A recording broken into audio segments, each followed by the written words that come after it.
여러분 안녕하세요. 뽀시기 이용식 여러분께 인사드립니다. 제가 요즘 시간 날 때마다 울산을 좀 더 알아보려고 열심히 공부를 하고 책도 많이 보고 있습니다. 그런데 울산은 겨울에 눈이 잘 안 온다면서요? 오호. 그래서 제가 준비를 일단 했습니다. 얼마 전에 내린 하얀 눈으로 뒤덮인 영남 알프스인데요. 한번 보세요. 얼마나 아름답습니까? 정말 아름답죠? 이야, 이걸 우리는 대박이라고 합니다. 울산에서는 자주 볼 수 없는 풍경에 시민들도 잊지 못할 추억이 됐을 것 같은데, 자, 눈은 모든 걸 다 하얗게 만들고 기분 좋잖아요.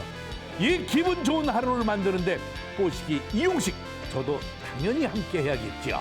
자, 힘찬 구호와 함께 즐겁게 신나게 울산시대 출발해 보겠습니다. 다 같이 울산시대!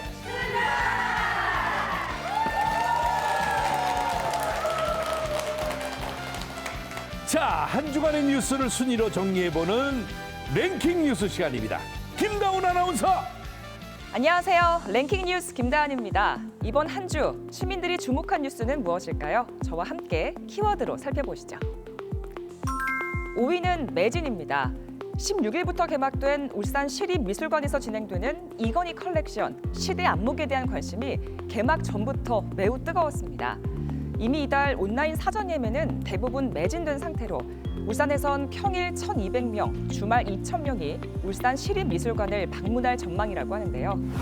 앞으로 석 달간 열리는 이건희 컬렉션 울산 전시가 이 지역 예술기는 물론 지역 상권에도 활기를 불어넣길 기대해봅니다. 다음은 기지개입니다. 정부가 실내 마스크 착용 지침을 의무에서 권고로 완화한 지 2주가 지났습니다. 이에 따라 코로나19 확산 우려로 중단됐던 체험 행사들도 하나둘 기지개를 켜고 있다고 하는데요.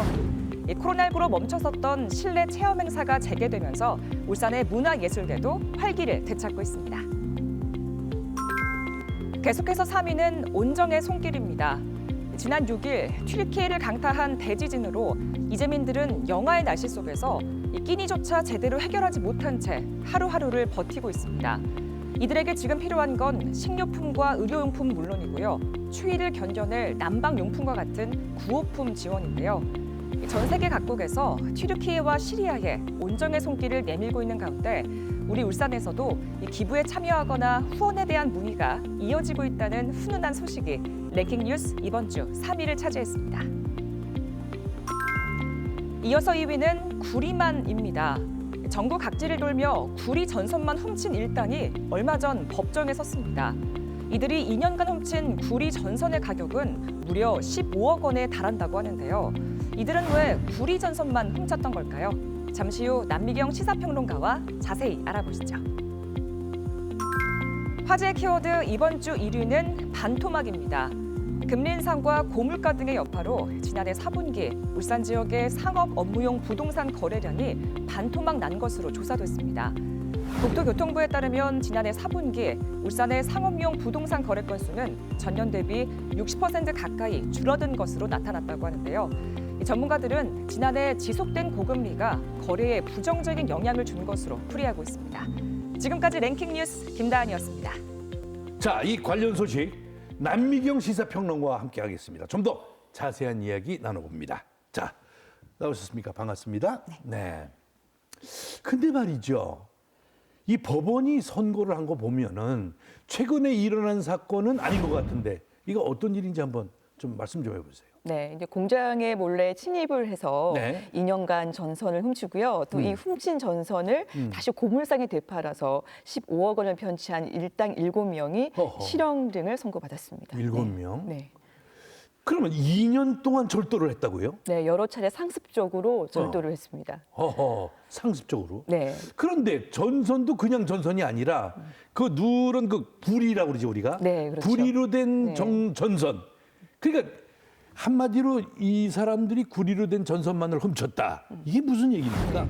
그 일당 7명 중에서요. 네네. 이 범행을 주도한 사람이 A 씨인데 이 A 씨가 전기 공사 업체를 운영하는 사람이었습니다. 그러니까 이 전기와 관련한 일을 하다 보니까 공장 어디쯤에 가면 전선이 쌓여 있는지를 너무나 잘 알고 있었던 거죠. 그러겠죠. 예, 예. 그리고 특히 이제 구리로도 된 전선이 또 돈이 된다는 사실을 알고요. 이런 범행을 저질렀습니다. 네.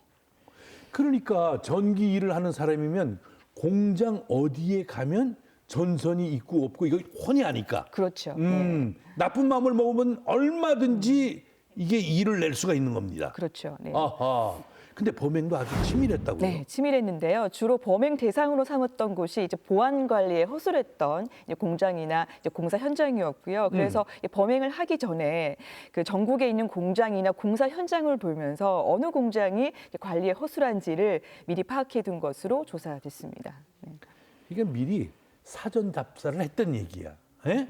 그러면 전기공사업체 사장 A 씨하고 공범들이 이제 조직적으로 움직였겠네요. 네, 그렇죠. 이제 공범들 대부분은요, 이 A 씨하고 전기와 관련된 일을 하면서 알게 된 지인들이었고요. 예, 예. 그러니까 A 씨의 주도 아래에서 이제 공범들이 다 이제 각각의 역할로 나눠서 이 범행을 저질렀는데요. 그러니까 화면을 준비를 했습니다. 네네. 네, A 씨가 소위 이제 돈이 되는 구리 전선만을 골라서 이제 가져가기 쉽도록 이제 절단을 하는 과정을 거쳤는데요. 어허. 그럼 나머지 공범들은 이 절단된 전선을 찰신 역할을 하기도 했고요. 또 네. 망을 보기도 했습니다. 그래서 이 공범 중에는 아버지와 아들, 그러니까 이제 부자지간도 포함된 것으로 확인이 됐습니다. 이게 가슴 아픈 얘기네. 부자지간.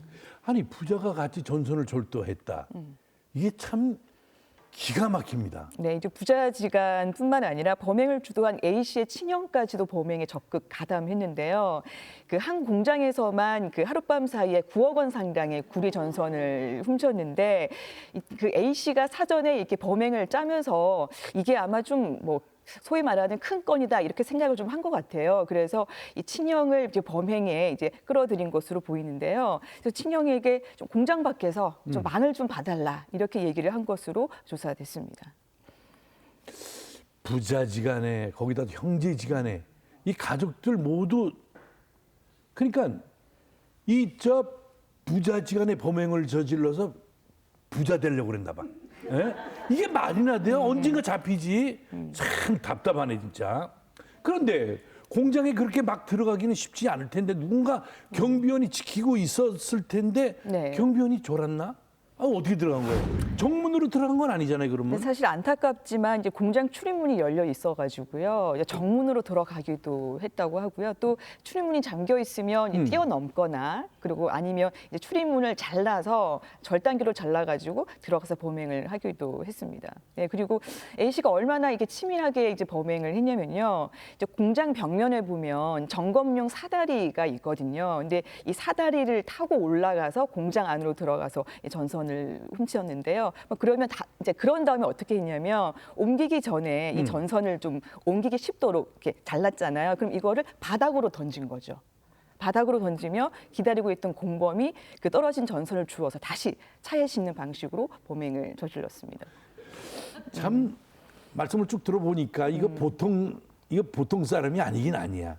이 정도로 주도 면밀하게 했다면 초범이 아닌 것 같은데요. 네, 초범은 아닌데요. 예전에 A 씨 같은 경우는 2차례 정도 같은 전력을 있어가지고 이제 실형을 선고받은 적이 있고요. 또 친형도 같은 범행으로 이제 벌금형의 전력이 있습니다. 그리고 이번 사건을 보면 피해액이 15억 원에 15억. 달하거든요. 근데 상당히 피해는 큰데도 사실 이제 피해자들하고 합의를 못했습니다. 그래서 이 법원이 이런 점들을 종합적으로 볼 때 좀 엄한 처벌이 불가피하다라고 판단을 했는데요. 그래서 A 씨는 이번에 징역 5년, 친형은 징역 1년을 선고를 했고요. 나머지 공범들도 집행유예 이상을 선고받았습니다. 그 면회 가는 가족들을 얼마나 바쁠까? 오늘은 아버지 면회 가고 내일은 아들 면회 가고 그다음 날은 형한테 면회 가고. 야, 이게 제가 법에 대해서는 잘 알지 못하지만 피해액이 15억인데 이게 엄한 처벌이라니까 이 피해자들은 이해할 수 있을까요? 아무래도 하기 힘들겠죠. 네. 내가 힘들면 남도 힘들잖아요. 어? 남의 것을 탐하지 말고 이런 거 생각할 시간 이거들 이런 거 도둑질 하겠다고 생각할 시간에 정당하게 돈을 벌 수 있는 방법을 생각을 해야지. 나이 참 세상 참 요지경이네. 어? 그런 거 남의 물건 이렇게 훔치지 말고 차라리 이걸 좀 가져가. 정말 달래면 나 그냥 주겠어 내가 진짜. 나는 웃기고 재밌고 즐겁게 진행을 해야 되는데 이런 얘기 들어보면 너무 속상해요. 네, 맞습니다. 네. 자, 다음 소식은요. 요새 이 얘기만 하면 너무 마음이 아파요. 튀르키예에 너무 큰 지진이 일어나가지고 많은 사람이 참 생명을 잃었잖아요. 이 어머님들의 표정도 안 좋아. 왜? 그 지진 얘기만 하면 걱정이 되고 안쓰러워가지고. 그 어디인가에서는 절박하게 구조의 손길을 기다리고 있을 텐데 구조가 여의치 않다고 얘기를 듣고 더 걱정입니다. 네. 그래도 다행인 건 전 세계에서 온정의 손길이 이어지고 있고 또 우리 울산 시민들도 기부에 동참하고 있다는 얘기를 들었어요. 네, 화면을 일단 준비했는데요. 일단 아하. 보실까요? 네. 네, 울산의 한 시민분이 보내주신 사진입니다. 오. 네, 튀르키예 이재민에 보낸 구호 물품들인데요. 네. 네. 야, 그 포장된 택배 상자가 한두 개가 아닌데 이게 다 뭡니까? 그러니까 이재민들이 추위에 많이 떨고 있다고 하니까 맞아요. 방한 용품들을 많이 준비를 하셨는데요. 그래서 한 시민분들이 이제 겨울 외투와 목도리 그리고 아이들이 입을 수 있는 옷가지들 그리고 갖가지 그 식료품들을 보냈다고 하는데요. 맞아요. 네, 이번에 기부에 참여하신 주부 차양민 씨의 인터뷰를 듣고 오시죠. 한 텐트 안에 두 가족, 세 가족들이 그렇게 같이 있고 많이 초가 떠는 거 보니까 그냥 남의 일 같지가 않았어요.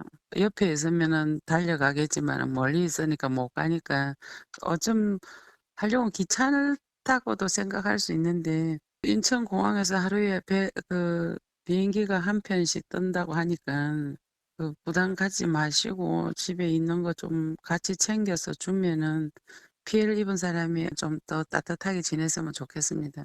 아, 참 우리에게도 얼마든지 일어날 수 있고 전 세계 어느 나라에서도 일어날 수 있잖아요. 그렇죠. 네. 참 도울 수 있을 때 도와야겠다 이런 생각이 또 드네요. 아, 그리고 이 방송 보시다가 나도 튀르키예에 물품을 보내야겠다 이렇게 마음 먹은 분들 계실 텐데 보내는 방법 좀 가르쳐 주세요. 네, 그 현지에서 지금 긴급하게 필요한 구호 물품들이 있는데요. 네네. 이불이나 침낭, 또 손전등, 그리고 보온병 등이 있고요. 그래요. 보낼 수 없는 물품들도 몇 가지가 있습니다. 그 현지 그 위생 상황 등을 고려해서 뭐 쓰던 물건이라든지 또 유아용 장난감, 핫팩 등은 보낼 수가 없고요. 그래요. 지금 네. 뭐 장난감이 필요한 건 아니잖아요. 그리고 이제 구호 물품을 보내실 때는 상자에다가 이제 물품의 종류를 쓰셔야 하고요. 또 지금 화면에 나오고 있는 주소를 기재해서 보내시면 되니까요. 참고하시면 좋겠습니다. 우리가 내미는 이 따뜻한 도움의 손길이 그들에게 큰 힘이 됐으면 참 좋겠습니다.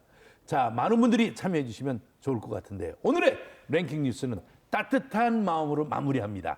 남희경 시사평론가와 함께했습니다. 고맙습니다. 감사합니다. 네.